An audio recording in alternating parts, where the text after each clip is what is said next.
Young Yogairai casually roams the laboratory with alarm blaring and bodies scattered. Searching for Osaka, he finds her being held at gunpoint with a command not to move a muscle. However, he doesn't need to. He incapacitates the woman in an instant, running an Aka embrace, who for some reason is unfazed by the situation. Yogairai is abruptly awakened to chaos.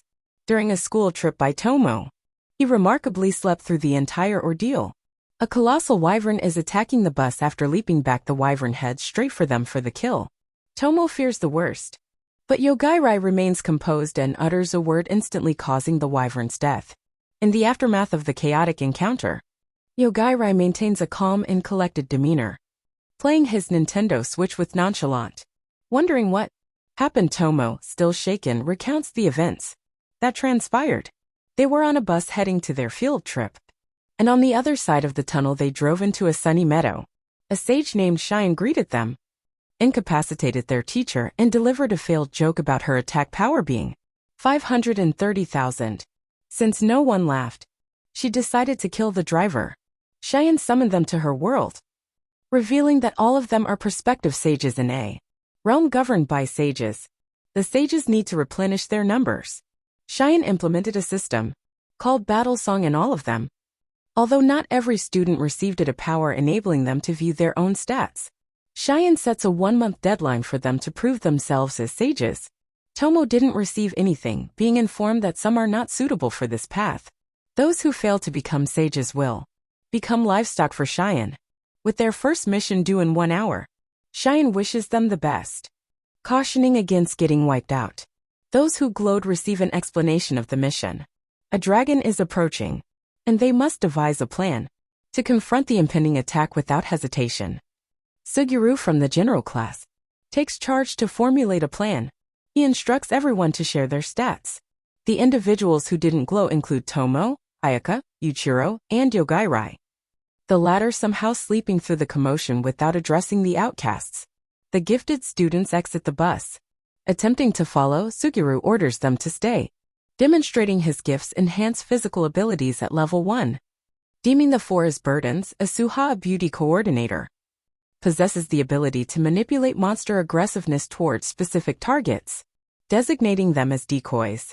The plan involves the dragon attacking the decoys, while those with the gift safely reach the city, leaving the 4 outcasts behind. Astonishingly, everyone agreed to this strategy, locking the outcasts inside not long after the dragon attacked.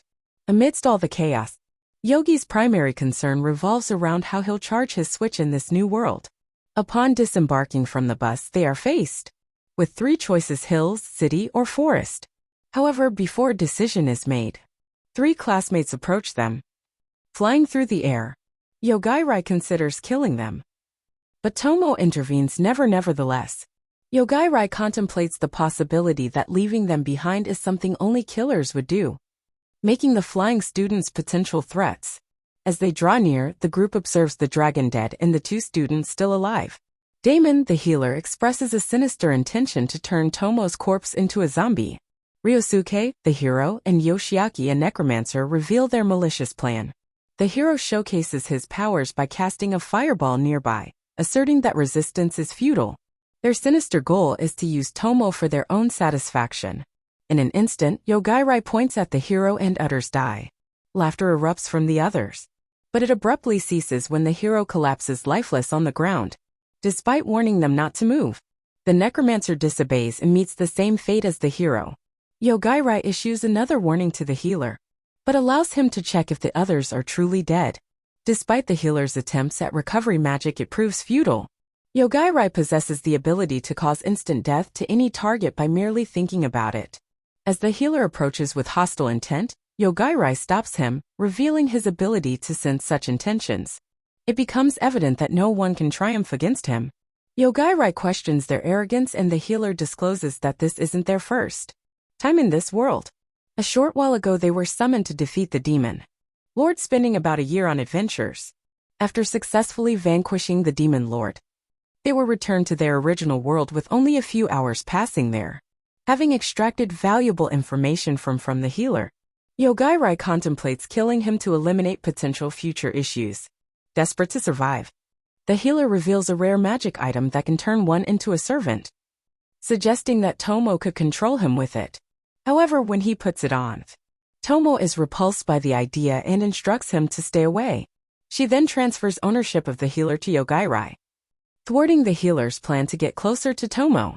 As part of his punishment, Yogairai orders the healer to stand in the forest, crawling with magical beasts, forbidding him from revealing anything about their group and instructing him to leave behind anything valuable in essence. Yogairai condemns the healer to a likely death sentence in the perilous forest. Tomo, curious about Yogairai, motives for protecting her, blushes and wonders if he might have feelings for her, insinuating a romantic connection. Yogairai, seemingly oblivious to it, replies that the reason he protects her is because of her soft boobies. Tomo laments the absence of good men in this world. In Cheyenne Castle, a guard provides a report on the first mission being cleared with 4 casualties. Shino contemplates the unexpected deaths as only 2 of them had no abilities. And yet 2 with S ranks died suddenly with no warning. The guard speculates about the instant death ability, but Shino dismisses the concern, doubting that the system installation would fail and expressing that it's nothing to be worried about.